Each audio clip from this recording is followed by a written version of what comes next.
Well, hello, good evening, and welcome to episode 93 of Fracking Nightmare. 93 episodes over almost 3 years, and still frack-free in the UK since the moratorium was lifted in December of 2012.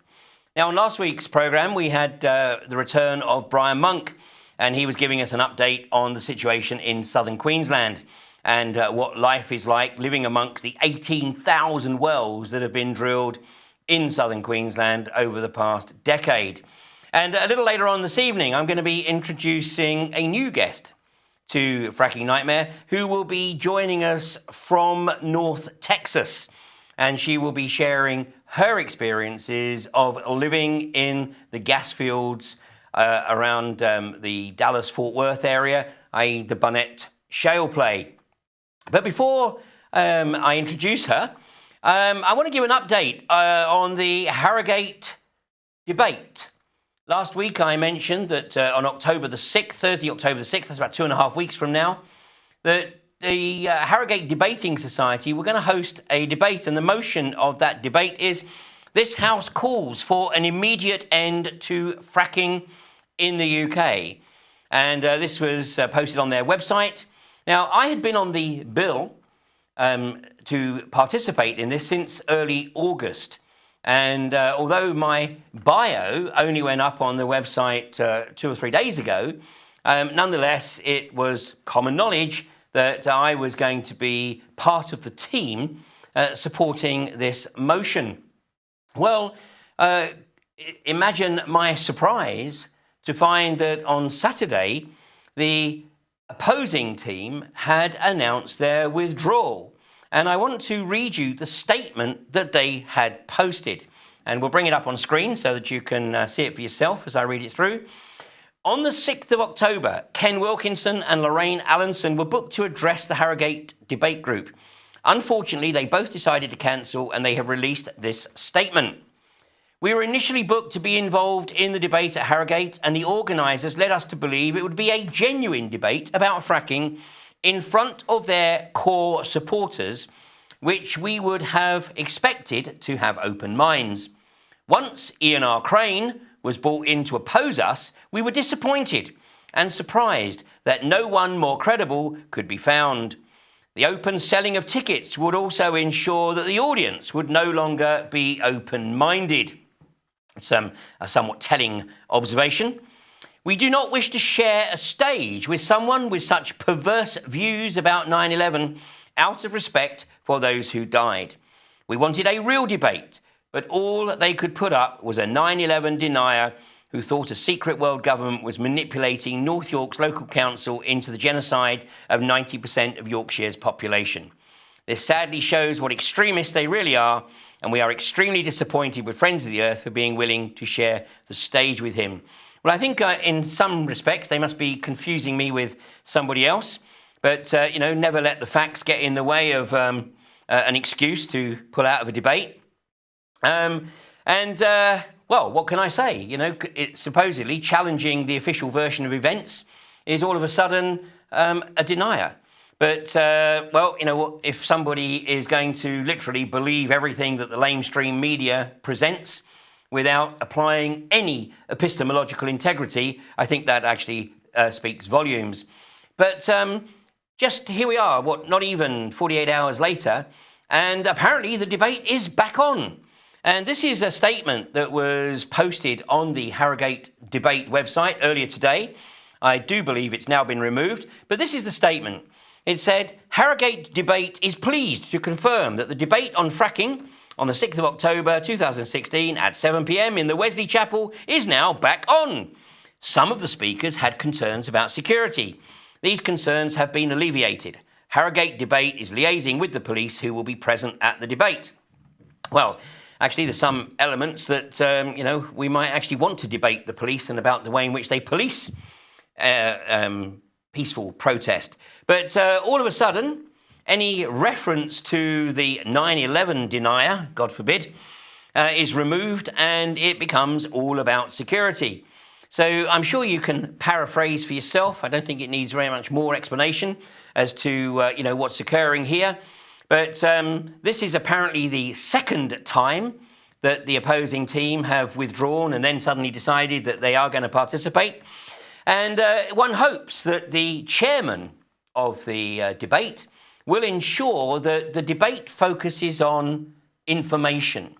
Because I'm sure that the 200 or so people that will be attending this debate want to see the information that each side has to present, and not to see a slanging match or constant ad hominem attack. So I'm sure that the other participants will agree to that, although that remains to be seen. But nonetheless, the debate is back on, and if you'd like to get your tickets, then go to harrogatetedebate.org, and it's a £5 charge. All ticket money goes to support Harrogate Debate. And the debate, again, is at 7 p.m, Thursday, October the 6th, 2.5 weeks from now, at Wesley Chapel, Oxford Street, Harrogate. So I'm sure that's going to be a lively discussion. And, of course, the opposition to the motion are perturbed that the general public might not be open-minded. Well, let's have a look at some of the reports in the media and the polls that follow those reports. And of course, during the course of this week, we've had the announcement that the Hinkley nuclear power plant is going to be approved by Theresa May, despite her earlier concerns about security issues and the Chinese. But ITN ran a poll, and this was the result of the poll. The question was very simple. Do you think the Hinkley nuclear plant is good for the UK? And a resounding 61% said no. Now, that's 10% more than reportedly actually voted to exit the European Union, although we have some concerns about the veracity of that poll. But it's clear the British public do not think that this is a good idea, not least because of the ramped up charges that will be applied to consumers. But as I've observed previously, this is not about generation of electricity. This is about the manufacture of weapons-grade plutonium, and the production of electricity is merely a byproduct. It would be far cheaper to establish other forms of energy generation than Hinkley Point. Not to mention, of course, the issue of disposal of nuclear waste. Also, during the week, an article in the Daily Telegraph written by Bjorn Lomborg. Britain is now free to frack and slash energy bills. And the opening paragraph this week has seen a debate rage about whether the Hinkley Point deal represents good value. But there's another vital element of energy policy that's not being discussed. For one of the key benefits of the vote to leave the European Union is that Britain will no longer have to cooperate with overzealous regulations, really, on shale gas extraction or fracking, which has the potential to transform the energy market. Now, it has to be said that Bjorn Lomborg is well known as a globalist nudge specialist. He receives something in excess of about $500,000 a year to effectively nudge public reaction to support the global corporatist agenda. Well, the Telegraph ran a poll, and the poll question was very simple. Do you support fracking in the UK? Now, this is a generic poll. Obviously, the entire UK, we know that when the poll is targeted at a specific area that is being targeted by the unconventional gas industry, then the poll is much higher. The vote against is often close to or even in excess of 90% against. But on a generic nationwide poll, do you support fracking? 58% said no. So that's a resounding rejection by the British public for both Hinkley Point and for fracking. Now, of course, the pro-nuclear energy and the pro-unconventional gas industry will say, oh, these are just the environmental Nazis who want to see a return to the Dark Ages. Nothing could be further from the truth. And that is a shallow argument, and it relies on, just simply being, so one-dimensional to be embarrassing. Well, For those who still think that fracking's a good idea, and there won't be too many of them watching, although I have a suspicion that Lorraine Allenson has probably tuned in tonight. Good evening, Lorraine. And, well, maybe you should stick around because, we know that your holiday cottage business will benefit, or has already benefited significantly from the revenue opportunities presented by the itinerant workers brought in by Third Energy. But if you think that that is going to be sustained, then you need to listen to what Brian Monk had to say in last week's episode of Fracking Nightmare. But tonight, my guest is from the other side of the Atlantic. And of course, southern Queensland has had 18,000 wells drilled and fracked in the last decade. But in the US, it's over 1 million spread throughout the country, spread throughout the shale plays, primarily through the center of the country, but also in California and then up in the northeast in Pennsylvania. And so my guest tonight is a lady by the name of Rebecca LaBlanc. And Rebecca is a resident of the Dallas-Fort Worth area. And Rebecca is a nurse of some 20 years experience. And she's going to share with us tonight her experiences of living in a gas field. So good evening, Rebecca. Hi. Hi, how you doing? Good. Now, I know you've joined us in your lunch hour, so I really appreciate you taking the time out to join with us. And, we're going to run right through to 10 o'clock UK time. That's 4 p.m. or a little after 4 p.m. your time. And we're not going to take any breaks during the show because, you have a lot of information that you want to share with us. So first of all, we're talking your previous home location because you've now moved, but you were previously based in Azle, Texas. That's A-Z-L-E, correct? Yes. And you had a beautiful lakeside property on the east coast or west coast, of the lake there. How long had you lived in that property? I lived there for about 10 years. And when we spoke before, you described it to me as your dream home. Yes, me and my husband had looked about 2 years for a lake home. And we just fell in love with it when we found it. And of course, there were no wells around it when we bought it. Those came later. So this is about 2006 that you moved in? Uh-huh. Yep. And now I've got a picture up on the screen here. Is that actually from your house? That's my backyard. Your backyard. Yes. It really does look spectacular. I can see why you considered it to be your dream home. But you no longer live there. No. You've gone a bit quiet in my ear. Oh, no, we no longer live there. We've moved away because the illnesses became too great. Okay, well, let's have a look at the area. This is from Google Earth, and your home is just about here, I think. Yes. Yep. Just on the northern edge of this inlet. What is the name of this lake, by the way? Eagle Mountain Lake. Eagle Mountain Lake. So anybody wanting to take a look at this, for what we're going to share with them for themselves on Google Earth, they just punch in Eagle Mountain Lake or Azle, A-Z, or Z if you're in the US, A-Z-L-E. So this is your home, and right across here is something that looks a little bit dodgy. What is this? That is a huge compression station. A compression station. So that would be rather noisy, I think. Yes, it runs pretty much day and night. And what sort of level of noise are we talking about?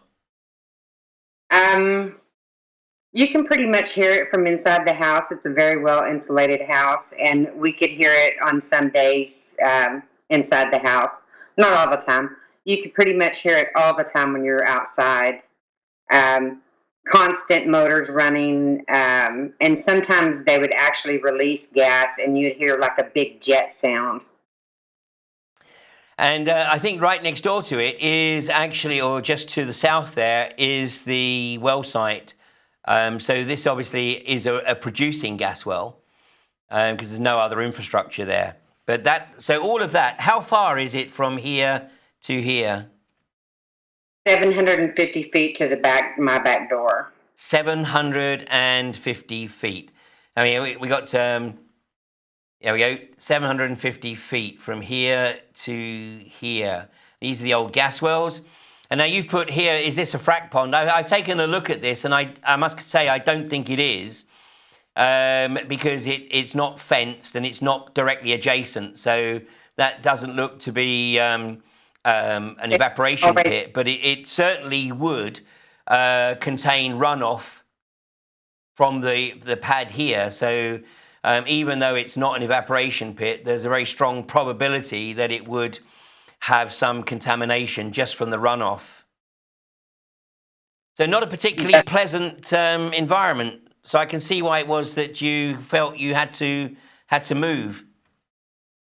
Definitely, and not listed on that picture, there is about a block away 10 wells that were right across from our water supply. I think we're going to look at those in a little while. So now, Elspeth, this is just a little bit further afield. This is from a bit of a higher altitude. Here's the 10 well site. Yeah. Yes. And they're basically also, the fracking companies are taking water from the lake, but also the water companies take water from the lake. Is that correct? Yes. The community water supply that's right across from that well, that's actually where we get our water. And not only do we get our water there, but that lake serves for most of Tarrant County. Wow, so this lake, which once upon a time simply provided the water for the community, now provides the water for the community and also for the unconventional gas industry. And I mean, as we're going to see later, the demands on that water supply of the unconventional gas industry are quite extreme.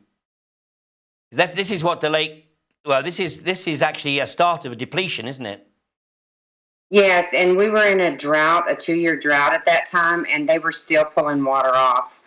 I had an engineer, a geologist's wife that lived right across the cove, and she had actually turned them in to the Tarrant Water Board for putting their hoses directly into the lake and pulling it right off the lake, because they're supposed to be charged for that. So this is effectively illegal water abstraction, because the demand's obviously running into literally millions of gallons per well fracked. And yes. So the easiest source was Eagle Mountain Lake. Yes, and other area lakes as well. Wow, and this is serious depletion here. I mean, your waterfront house is no longer waterfront. And that was the first time in 10 years, or actually 8 years, that it had ever been dry since we lived there. And so, okay, there was a drought, but the drought conditions were exacerbated by the abstraction. Absolutely. Okay, well, let's go to a little bit of a higher vantage point and look to the other side of the lake. So what we have here, what we have over here, if I can bring my mouse on the screen, here is your inlet here, but the other side of the lake, this is just a mass of gas wells.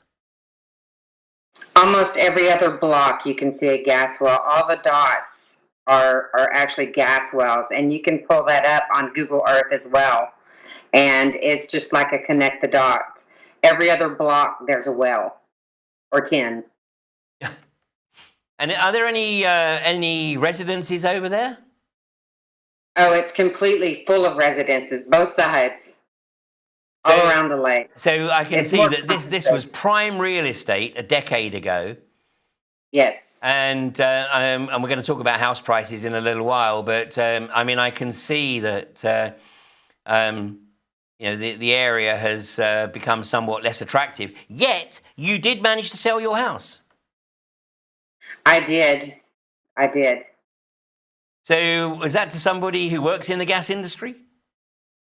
You know, I don't know if they work in the gas industry, but they're aware of the gas wells because they introduce themselves when you drive into the neighborhood. There's no, I mean, they don't have the steel walls around them. I mean, they're there. Yeah. So you know what you're moving into. Well, we'll have a look at some photographs a little later, which make it clear that there's no attempt to conceal. Now, is there any discussion in the community? I mean, obviously, we're going to talk about the reasons that you moved, and look at some of the effects on your health and your pet's health. But is there any community discussion? Is there any community action group that is trying to counter the gas industry? Because it just seems that they rolled into town and completely took over. Yeah, Denton was the closest thing that we had with Sharon Wilson, which they call Texas Sharon. When we started having the earthquake, she actually got a group together in our town to stop the injection wells, which eventually stopped the earthquakes. And then her group, Earthworks, and the Denton group got together, and they actually got a ban in Denton, which is just one county over from us. But then, of course, they soon brought in the HB 40, I believe it is, which took the local control away from communities so that we could no longer have a ban. So effectively, this is, of course, the common practice that once a community finds a way to shut the industry down, then legislation is introduced to effectively prevent any other community from following suit. Yes. Wow. And to reverse the ban that they put in place in the first place. So the ban that was put in place in Texas Sharon, i.e. Denton, has that been lifted now? Yes, and they are once again drilling. That just goes to show that, we're dealing with corporations that have total disregard for the local communities. And I'm sure they say, the same diatribe, spill out the same diatribe that we hear elsewhere, in Australia and in the UK, that, there's never going to be a problem. It's gold standard regulation. The Texas Railroad Commission, of course, is responsible for a regulation of the oil and gas industry in Texas. And of course, they are literally, as I know from personal experience, they are literally one and the same, pretty much. Yes, and you're not going to get much help from Texas Commission on Environmental Quality or the Railroad Commission. And they just don't have the manpower, for one. And yeah, I've filed many complaints, and the chemicals are always there, but nobody's ever fined. And I've even sent them pictures of gas wells being flushed into the cove where I live, into our drinking water. And they lost the pictures. Oh, that was rather convenient. Yes. Now, I want to go to the next picture here, because now, is this what I think it is? This is the horizontal tracks from the wells.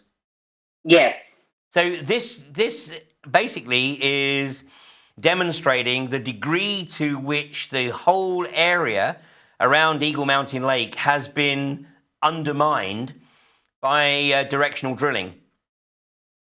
And that's a very old one, as if I might add. The other one is a bit newer, because you can see even more lines. But I'm sure there's been more put in since that, because that's probably 4 or 5 years old. So,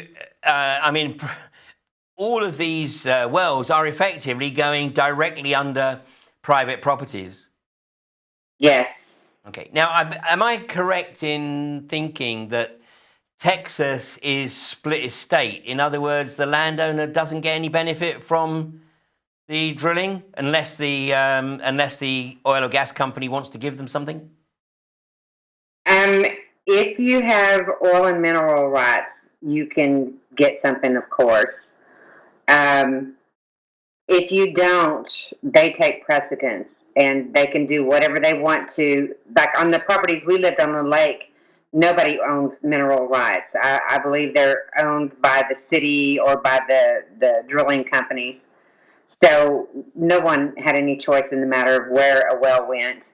And those that did, that owned their mineral rights, which has to do with one of the pictures that you have, they will put them as close as 250 feet or less to the house. Wow. I mean, we're going to look at that in a second. Here's another picture just showing it. Some of the directional drilling there, and as you say, I mean, it's probably a lot worse now.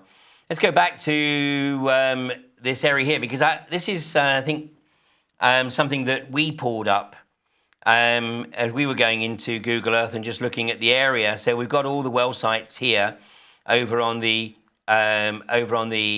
eastern side of the lake.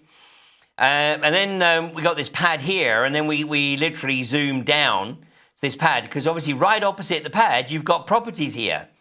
And in fact, we zoomed around, and the first property that we came to had a for sale sign on it. Now, these properties here are not high dollar properties, but my guess is that unless the owner was pretty much willing to give it away, then it's not likely to sell anytime soon.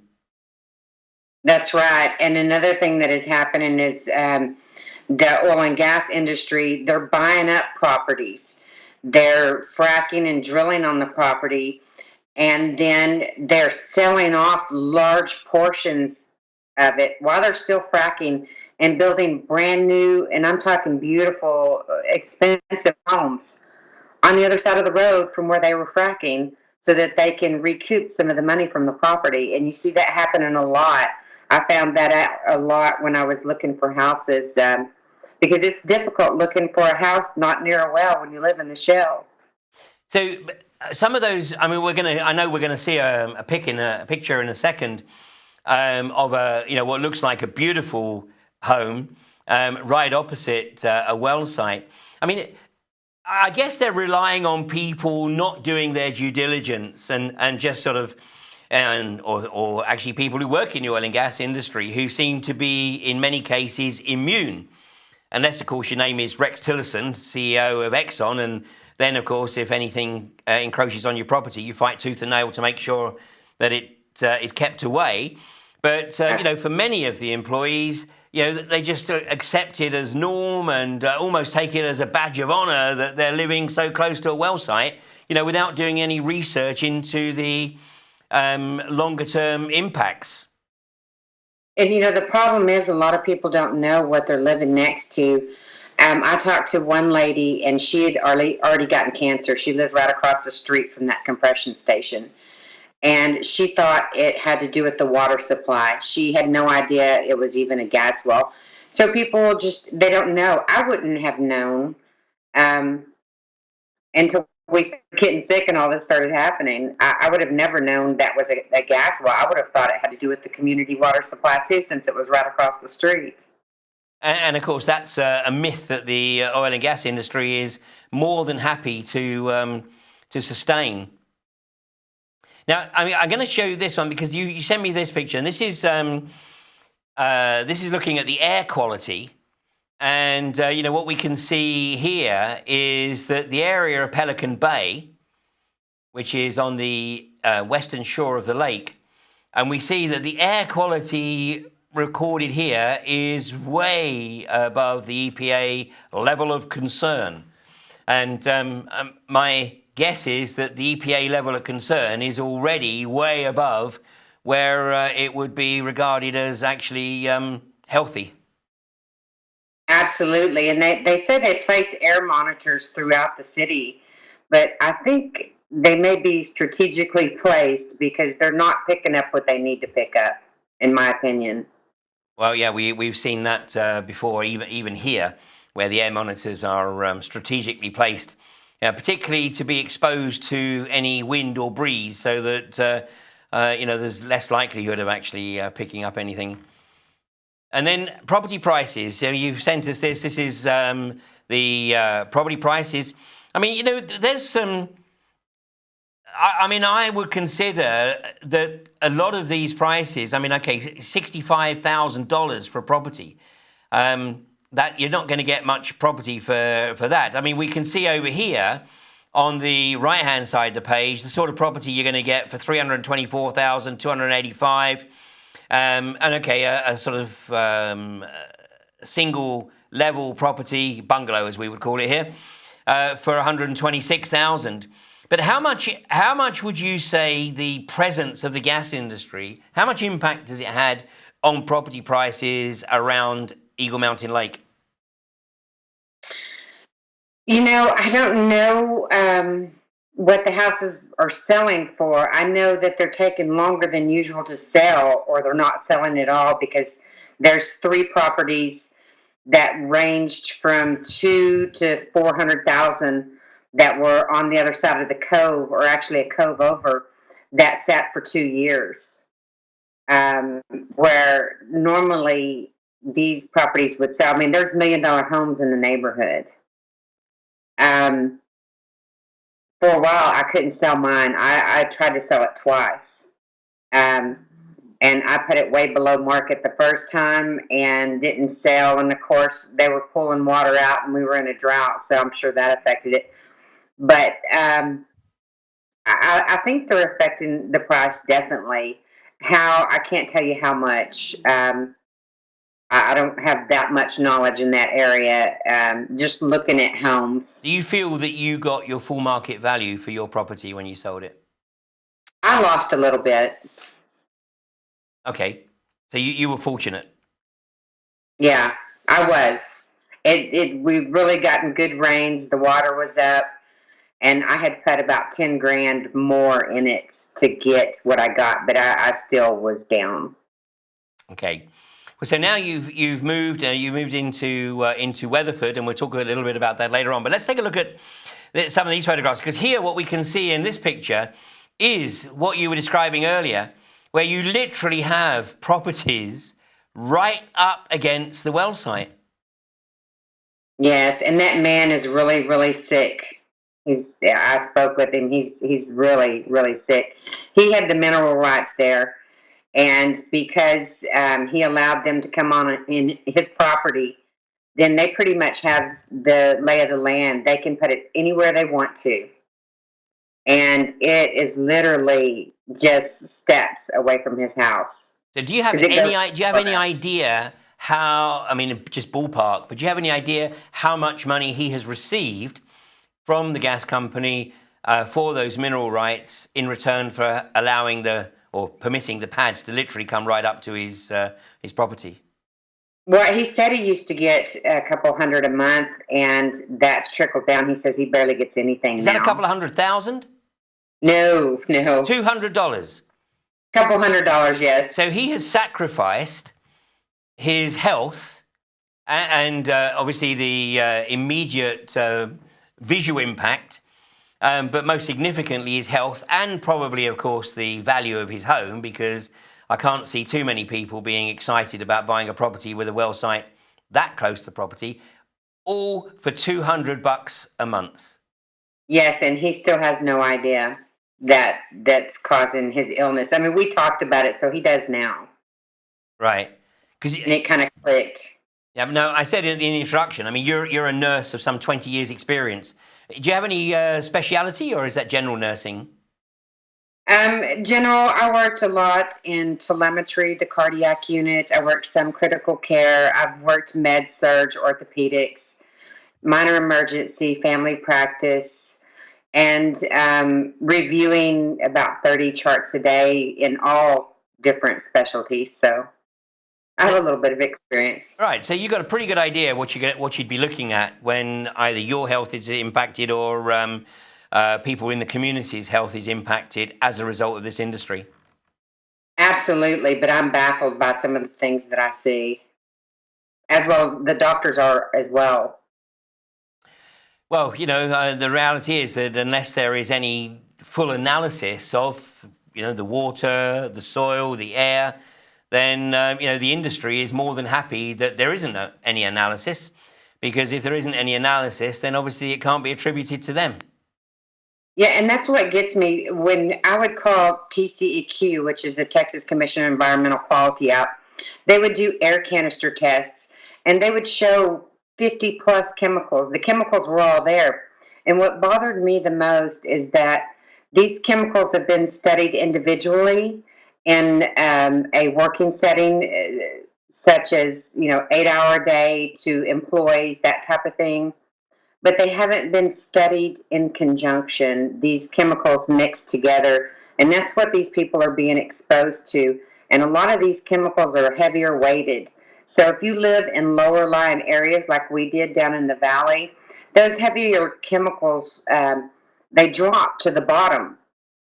And that's where you get your exposure, because you're just basically sitting in all the ones that have dropped to the bottom. Yeah, exactly. The heavier than air chemicals, which is why pets, and we'll talk about that in a second, why pets and livestock tend to suffer before the humans, because, we have the benefit of breathing in from a height of whatever it is, 5 feet, 6 feet, whatever.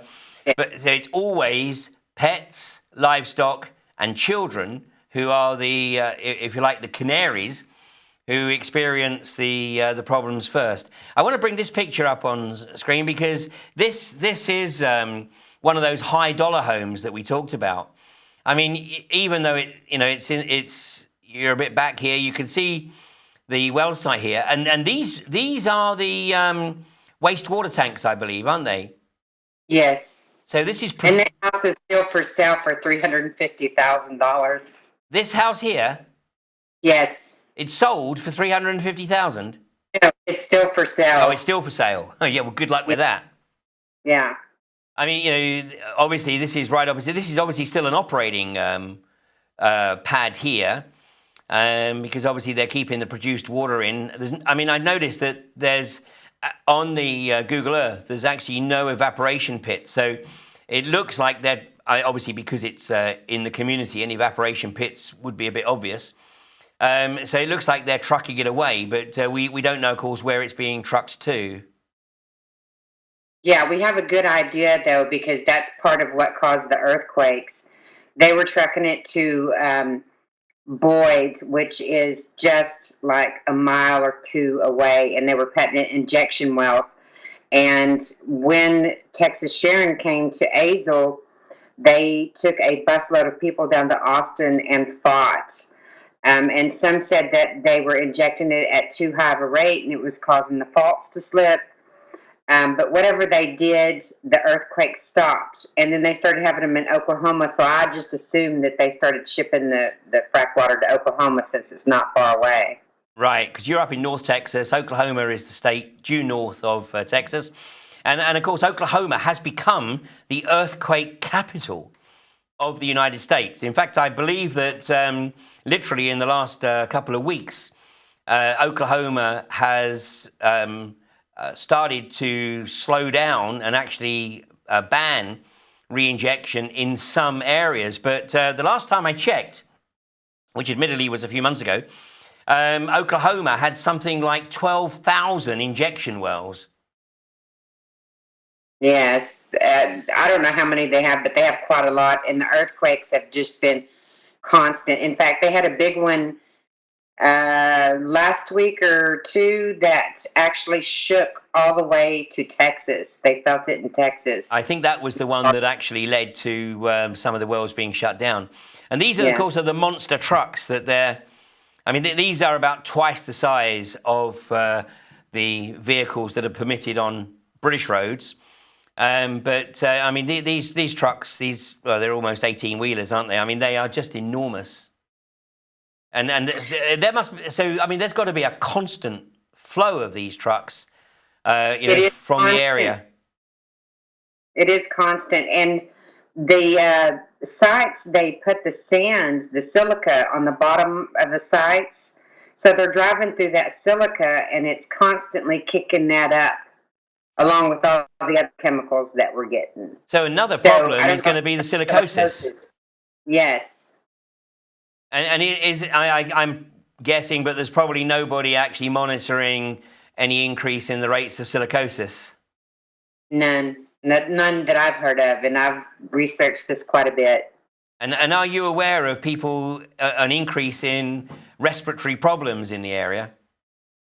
Oh, absolutely. I had pneumonia 3 times myself. Several of my neighbors had pneumonia, and most of them just get lung cancer in my neighborhood. Incredible. Now, I just want to look at the earthquake damage before we start to move on to health. So, I mean, these are pictures that you sent. Is this this I'm assuming is your previous house? Yes. And we had 36 earthquakes in 1 month when they first started. And I believe they said total was over 200 and something. I don't remember what the actual count was. But I think the hardest I felt was a 3.6. I was upstairs in my office, and I tried to get up and run downstairs, and my house shook so bad I couldn't even run. And that's when I got that damage to the house. Wow. And I mean, and one thing that maybe I should make people aware of is that, and correct me if I'm wrong, but most properties in Texas do not have foundations. They actually are built on a concrete slab. Was that the case with yours? Mine was built on a concrete slab, and then it had 18 pillars that went down to the bedrock because it's a lake home. Okay. So it has extra stability, or so we thought. Right. So in your case, I mean, exactly, you had the extra stability because obviously a concrete slab actually doesn't take too much to damage it, sadly. Yeah. But if you had the support pillars, the foundations as well, then that's an indication of the magnitude of the quake here. And here's another picture with the quake damage right down the side of the wall here. And sorry, this is the sort of damage that the industry denies can occur. You said it was at 3.5? 3.6. And I had on the back of my house, the foundation is about 3.5 feet thick, out where the hot tub and the vaulted porch was, and it cracked all the way through it to the brick wall. Wow. And that's just the foundation above the ground. There was more underground. Now, the only well that has been drilled and fracked in the UK, unconventional well that we're aware of, is in a place called the Filed Peninsula. And when that was drilled and fracked in 2011, they had two significant seismic events, significant for the UK, that is, but there were a lot more minor ones. But the most significant, I think off the top of my head, was 2.4. And 2.4, that was from a single well being drilled and fracked. So, if obviously the industry gets a foothold like it has in Texas and elsewhere in the US, then the likelihood of greater seismic movement is increased exponentially. Absolutely. And here they're saying that it's only attributed to the injection wells, but I truly believe it's the whole process. It's the fracking. I mean, because you're moving underground, you're injecting. How could things not move? I mean, it just doesn't make sense. Yeah, and unless you're in cognitive dissonance. And this is really a picture showing the lack of air quality, basically.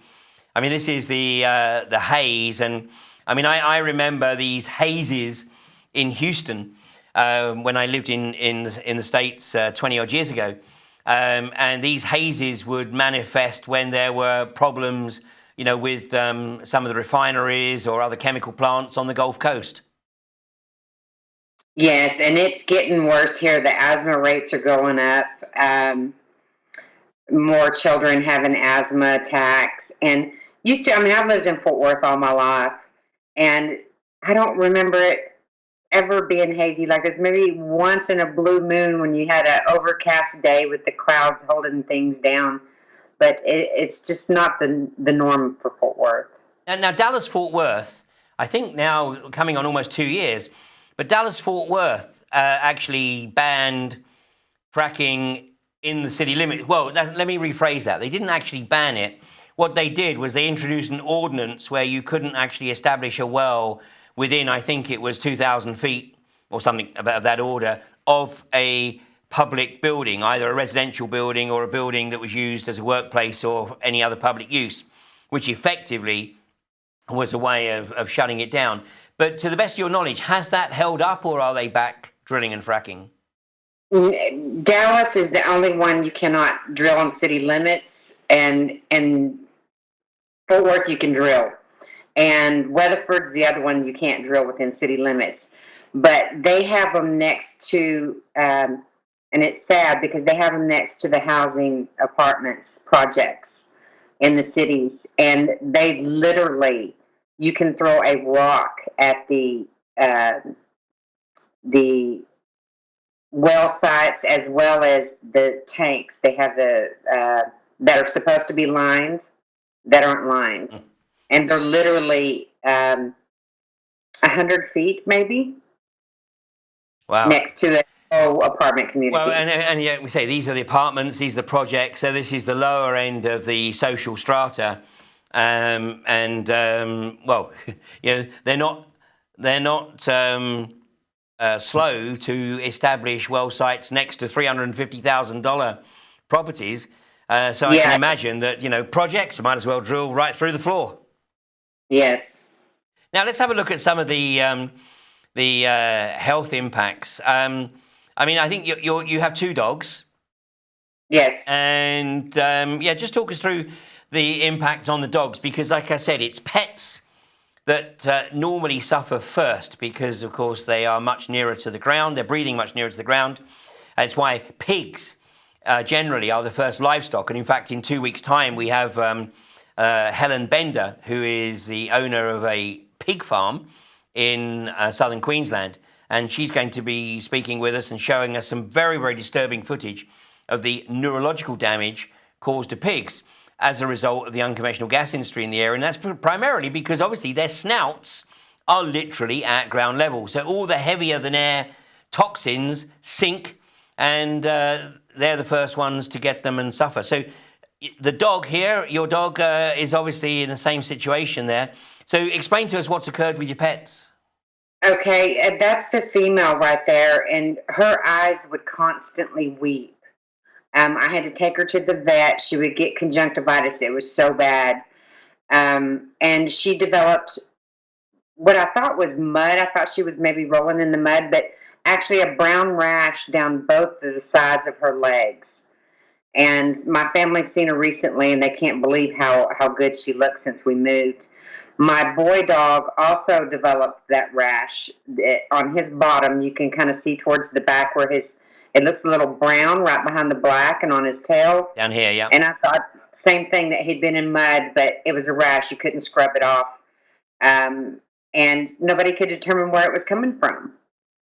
They won't drink the water, or wouldn't drink the water over there. I had to give the animals bottled water. I also have a parrot. All her wings got lined with black, which means that they've been exposed to some type of toxin that they can't remove. I had my son's bulldog, which was a show dog, and she broke out in a rash. We took her to the vet. They said it was reactive, asked us if we were using chemicals in the yard, and of course we didn't use chemicals in the yard. And then both bulldogs started developing these little bullous lesions, kind of rounded, raised lesions on their skin. And then my female still has those. Those haven't went away, although her rash has. And that's without any treatment. That's simply moving from Azle to Weatherford. Yes. Wow. Okay, let's have a look at some of the impacts on the humans. And I mean, it's perhaps not clear in the light, but I mean, here we've got a bunch of pictures where these are rashes that you picked up. How long did the rashes last? 2 years, over 2 years. My husband had them. I had them. He had them biopsied. The only thing they could tell him is if they were reactive. We would get them on our scalp, our arms, and our legs. It was just absolutely insane. I was treated with steroids. Nobody could figure it out. The dermatologist couldn't figure it out. We had to take oral steroids, which helped a little bit for a little while, and then it immediately came back. But the funny thing is when we would go out of town, the rash would go away. We'd be gone for a couple of days, and the rash would start going away. So literally, I mean, just 2 days away from the Azle environment, and the rashes started to clear naturally. Yes, when we moved to Weatherford, within 2 days, 90% of the rash was gone. That's remarkable. So, there's your first clue. And here is you with a nosebleed. Yes, and those were all the time. Nosebleeds, sore throats, and headaches. I've never had a history of headaches, migraines, anything like that. We had the most awful headaches that even pain medication would not rid. My husband had them. I had them. We usually have them on the same days. And that's what got me to thinking, why is this happening? One of us I could understand, but both of us on the same day. So it got pretty bad. And this is a common denominator. I mean, we've seen the same with in Australia. And of course, the thing is as well that not everyone is affected in the same way. Brian Monk has 7 grandchildren, all living on the ranch with him, and one of his grandchildren has suffered more so than the others for whatever reason, and of course nobody can explain that. But these are common physical problems which manifest with people living in close proximity to the gas fields. So now you're away. Have the rashes all cleared up? There's just a tiny bit left. There's some dilated vessels underneath the skin, and I'm assuming that's going to take longer since it has to do with the vessels under the skin.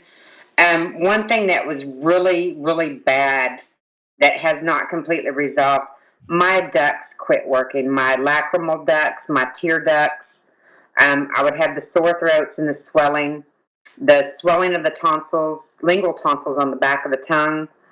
And I would wake up with my eyes like the dogs, basically matted. And so I had to have dental work. I have to do fluoride treatments on my teeth because my glands aren't producing saliva. The eyes have gotten much better. I don't have to use the artificial tears every day. But the ones in the mouth haven't completely returned to normal.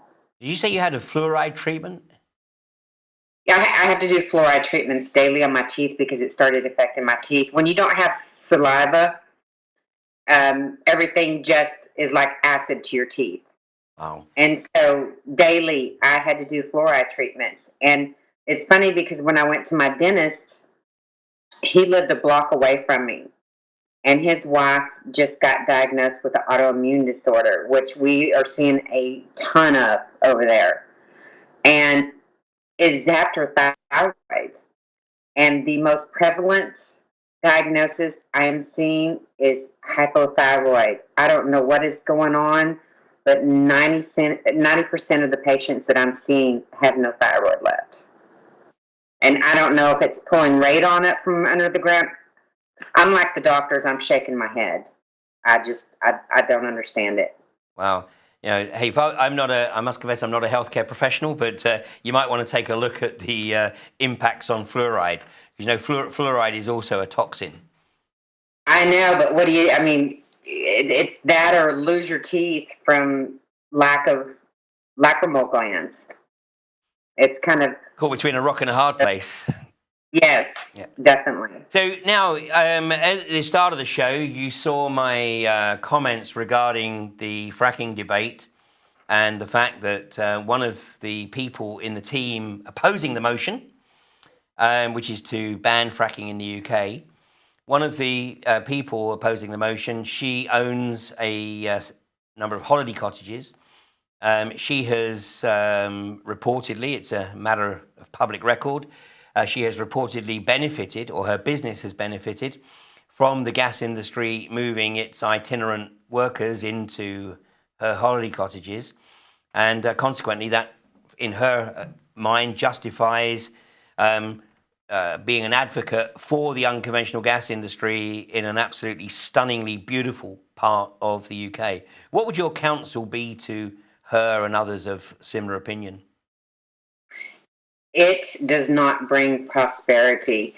If you look at the money it's going to cost in road repairs and healthcare issues, and I don't know how it is in the UK, but in the United States, under Medicare rules, if a patient is readmitted in the hospital within 30 days with something having to do with the diagnosis that they were previously in the hospital for, the hospitals don't get paid.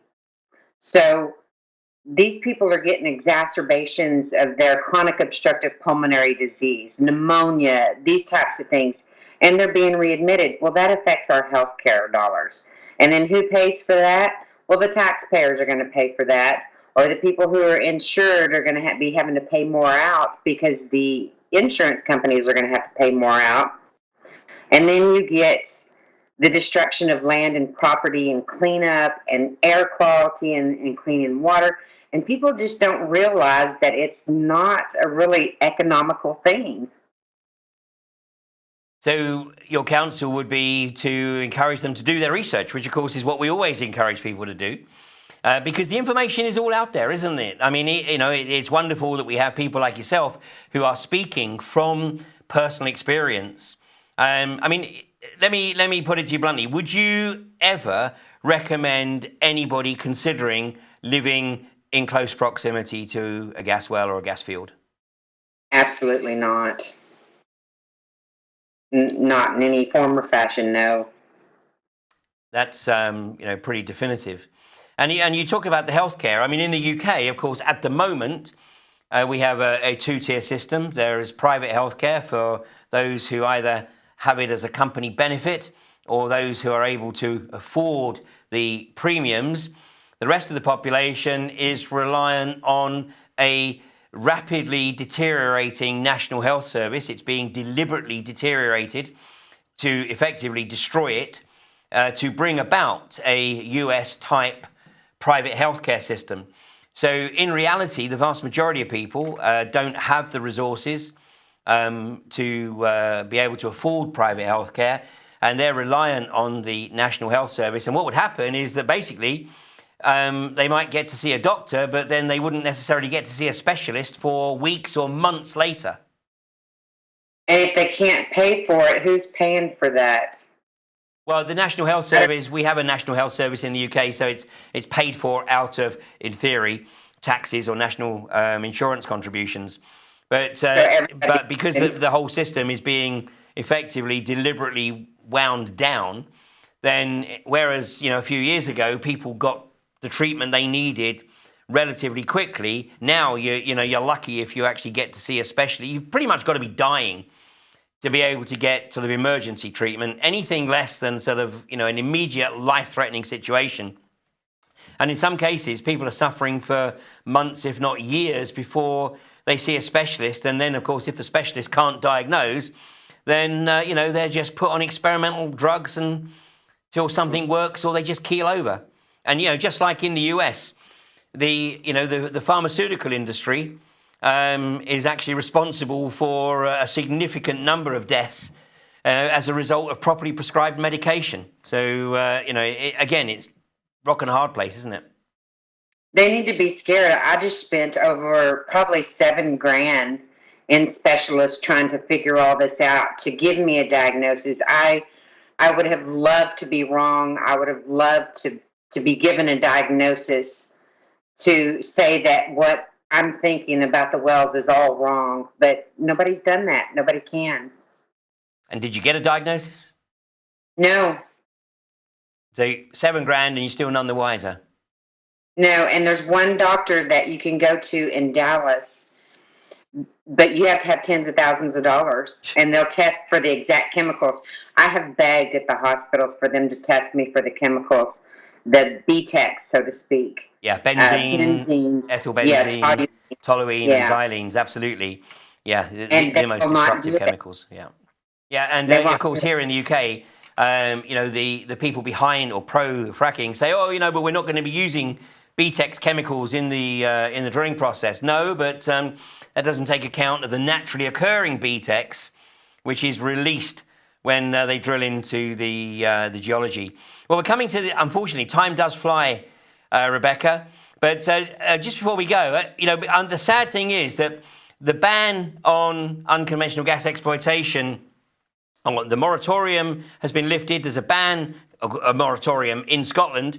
And, one industrialist by the name of Jim Ratcliffe, who runs a company called Ineos, and he is about to start importing shale gas from the US, and he's giving the finger to the Scottish government and to the British people, saying, look, you know, you're losing out on the revenues because you won't let me drill and frack for gas in the UK, so I'm going to bring it in. And this is the kind of marketing that he's putting on the side of his vessels here. You know, shale gas for chemicals, shale gas for manufacturing, shale gas for progress. And, you know, this is obviously the subtle, or not so subtle, marketing to try to get people in the central belt of Scotland to embrace the industry and literally have exactly what you have experienced in and around Eagle Mountain Lake. And, you know, he actually went on record as saying the childish Scottish Nationalist Party ministers, you know, snub fracking gas arrival despite the jobs boost. So now anybody who dares have the audacity to want to protect not only the environment but the health of their constituents is dubbed childish. And, you know, in a completely unconnected news report, it's some research has manifested showing that 1 in 5 bosses is a psychopath. And this is some research that was conducted in the US and in Australia. And it says the research found that 21% of 261 corporate professionals studied in the supply chain management industry had clinically significant levels of psychopathic traits. This rate was comparable to the proportions found in jails. And the article goes on, forensic psychologist Nathan Brooks and research colleagues, Dr. Katarina Fritzon of Bond University and Dr. Simon Kroom of the University of San Diego looked at the psychopathic traits of people working in the business sector. Their research will be presented at the Australian Psychological Society Congress in Melbourne this week. Well, you know, call it a hunch, but I would say that the ratio of 1 in 5 is somewhat higher in industries such as unconventional gas, where the evidence of the damage, the evidence of the rashes that are caused as a result of simply living in close proximity, and those who want to condemn the population of the UK to this should perhaps undergo some psychological testing. Well, you know, obviously as well in the US, Rebecca, I'm sure you're aware, but up in the north of the country, right up in North Dakota, there has been a massive reaction to the Dakota Access Pipeline. As you can see from this graph here, this chart here, you can see that pipeline, you know, running right from the Bakken Shale play in North Dakota, you know, coming right down into the Mississippi, Missouri feed, which comes down to the Gulf from where the oil, in this case, is shipped. And it's probably the most significant social movement that the US has seen against this industry in some time. And it's also become, of course, a contest between the indigenous population who took care of the land for centuries, if not millennia, before the arrogant European came over and took control. But I think that the gas industry is going to see a similar level of response in the UK. It's my opinion that the unconventional gas industry will never become established in the UK. The industry and the government have totally underestimated the magnitude of the public concerns, and just like the government totally misread the feeling of the country regarding Brexit, totally misreading the country regarding Hinkley Point and nuclear power, it's also misreading the magnitude of the country's determination to ensure that the UK does not end up having the same experiences, tragically, as communities such as Azle in Texas.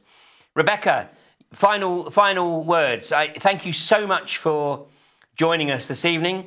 To those people who haven't looked at this industry and are still sitting on the fence, what would your counsel be? Don't let them start, because you will not have any help once it does. It'll affect your family, your animals. Just stop it before it starts. That's all I can say. Just don't let it happen. If you can do everything in your power not to let it happen, and don't let your story be mine. I think we rest our case. Thank you for joining us this evening. Thank you, Rebecca LaBlanc from Azle, now Weatherford, Texas. See you next week.